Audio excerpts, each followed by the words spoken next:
안녕하세요. 오늘은 썸프 수조의 원리와 사용 방법에 대한 노하우를 여러분들에게 전수해 드리겠습니다. 우선 썸프 수조의 원리에 대해서 설명해 드리겠습니다. 이 뒤쪽에 있는 썸프 수조는요, 길이 2000에 폭 750, 높이 900의 수조입니다. 그리고 썸프 수조는 이렇게 받침대 아래쪽에 여가조가 있고요. 썸프조의 여가되는 방식에 대해서 설명해 드리겠습니다. 이 안쪽에 보면은 지금 리턴 모터가 있습니다. 리턴 모터에서 물을 위로 올려 보내주고요. 올려준 물이 수조를 통과해서 다시 이쪽에 있는 그 메인 출수관으로 나옵니다. 메인 출수관이 썸프조 맨 오른쪽으로 들어간 다음에 여과대를 통과하고 다시 이쪽으로 옵니다. 이런 식으로 돼서 계속 반복 순환되면서 여과를 하는 그런 방식이 썸프조 방식입니다. 썸프 수조 배관은 사진에 보이시는 것처럼 이렇게 3개가 내려와 있는데요.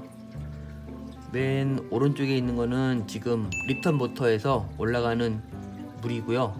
그리고 이 가운데 거는 오버플로우 배관입니다. 물이 넘치는 것을 방지하기 위해서 있는 배관이고요. 그 다음에 이쪽 맨 오른쪽에 있는 배관은 메인 출수 배관으로서 대부분의 물이 이 출수관으로 나오고요. 일부의 아주 극소량은 오버되는 그 양만큼만 이 오버플로우 배관으로 내려오고 있습니다.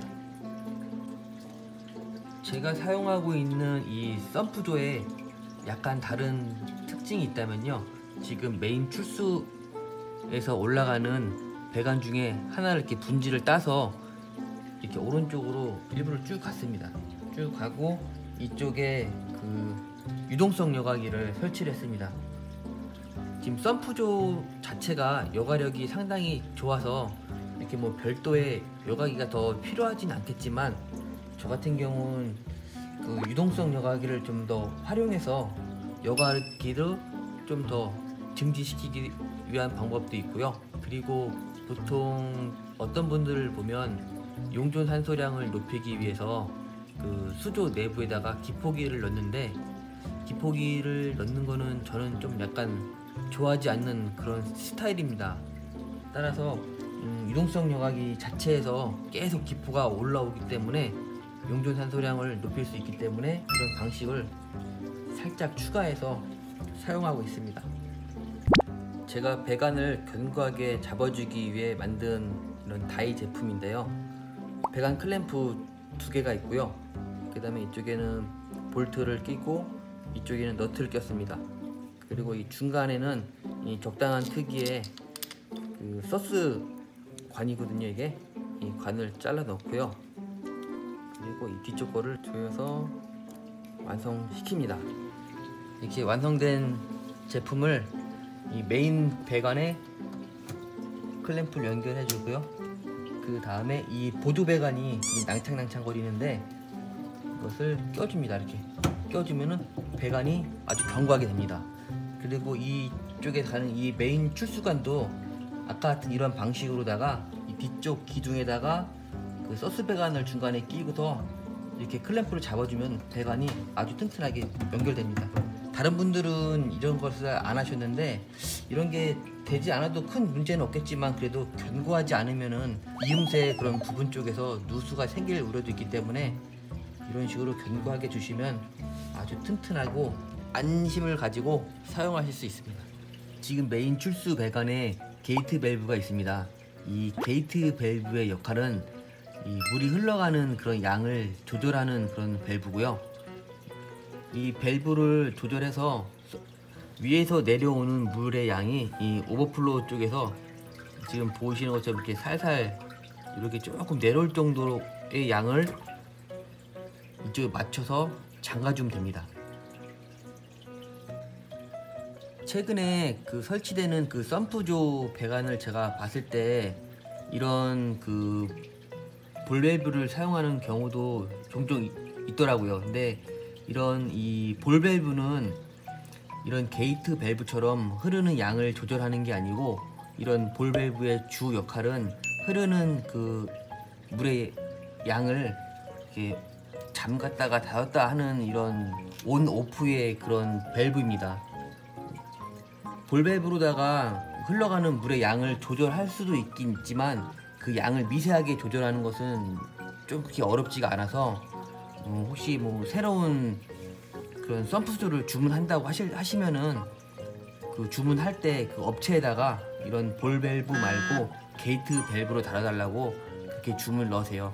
그렇게 하시면은 나중에 이쪽에서 오버플로우 배관에서 물이 이렇게 미세하게 내려오는 양을 맞춰주기 상당히 좋습니다. 제가 서브로 사용하고 있는 그 유동성 여과기입니다. 그 출수구 쪽 파이프에서 일부의 물이 이쪽 유동성 여과기로 들어온 다음에 여기서 여과기를 거쳐서 다시 펌프 수조로 들어가는 그런 구조로 되어 있습니다. 국내에서는 이런 유동성 여과기를 아직 이렇게 보편적으로 사용하지 않고 있더라고요. 근데 그 해외 사이트를 봐보면 대형 수조를 사용하시는 그런 브리더 분들이 이런 유동성 여과기를 메인으로 사용하시는 분도 가끔 볼 수 있었습니다. 그래서 저도 약간 흉내 내보는 방식이지만은 이렇게 작지만 한번 활용해 보았습니다. 이번에는 펌프조 상단에 수류를 조절하는 방법에 대해서 설명해 드리겠습니다. 지금 수조 상단을 보시면 유막이 거의 없습니다. 근데 이 수류 조절을 잘못했을 경우 상단에 유막이 많이 껴서 그걸 어떻게 없앨까 하는 그런 분들이 많은 고민을 하고 계시는데요.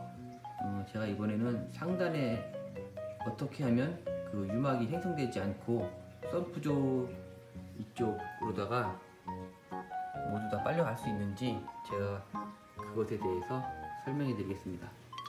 수조 상단에 유막이 너무 짙게 끼면은 그 관상적인 그런 가치도 많이 흐트러질 수 있고요.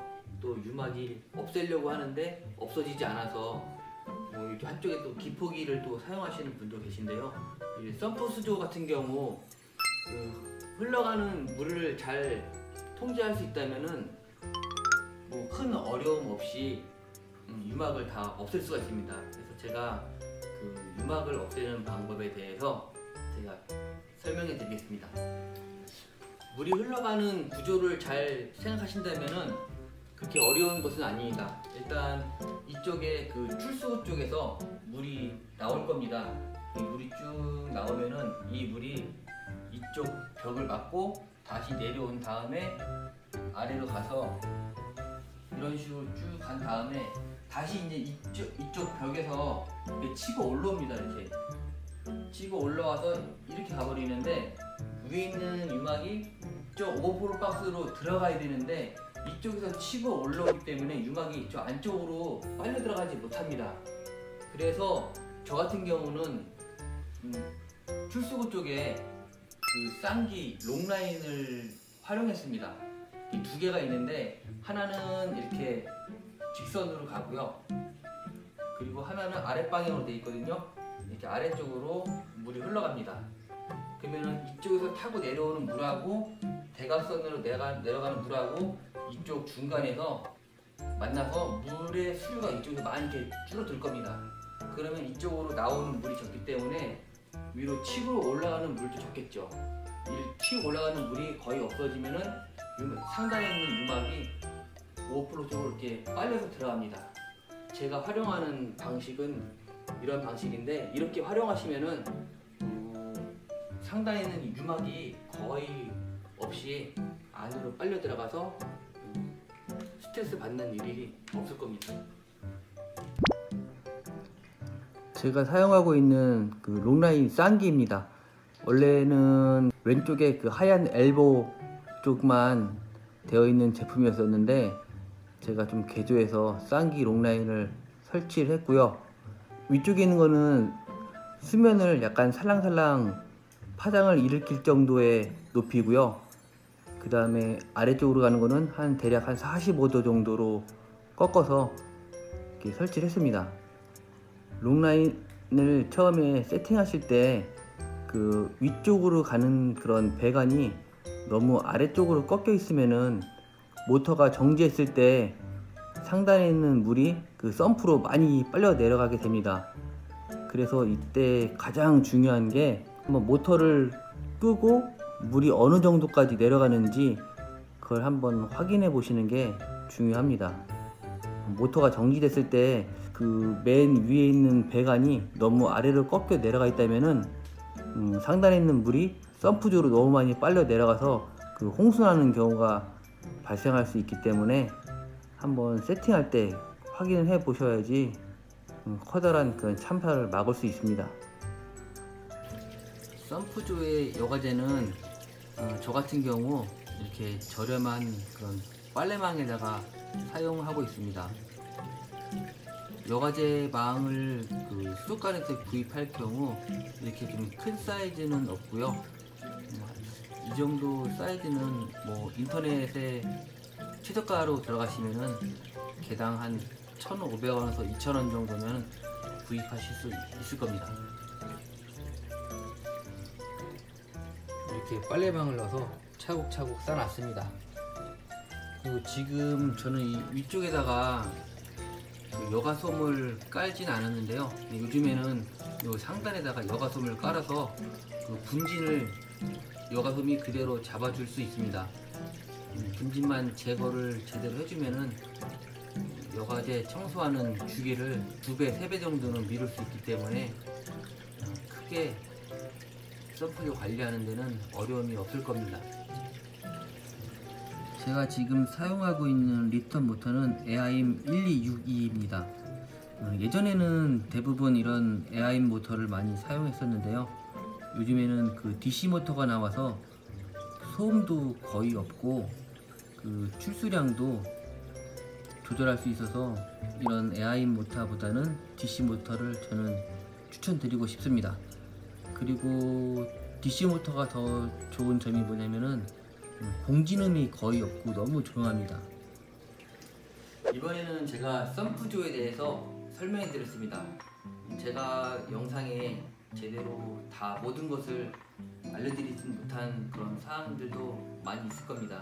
혹시 펌프조를 설치를 앞으로 하거나 아니면 지금 하고 있는데 뭐 제대로 되지 않는 그런 부분이 있다면 댓글로다가 남겨주시면은 제가 최대한 성심성의껏 속 시원하게 답변해 드리겠습니다. 오늘은 여기서 마치도록 하겠습니다. 여러분들에게 좋은 정보가 되었다면 구독과 좋아요 부탁드립니다. 감사합니다.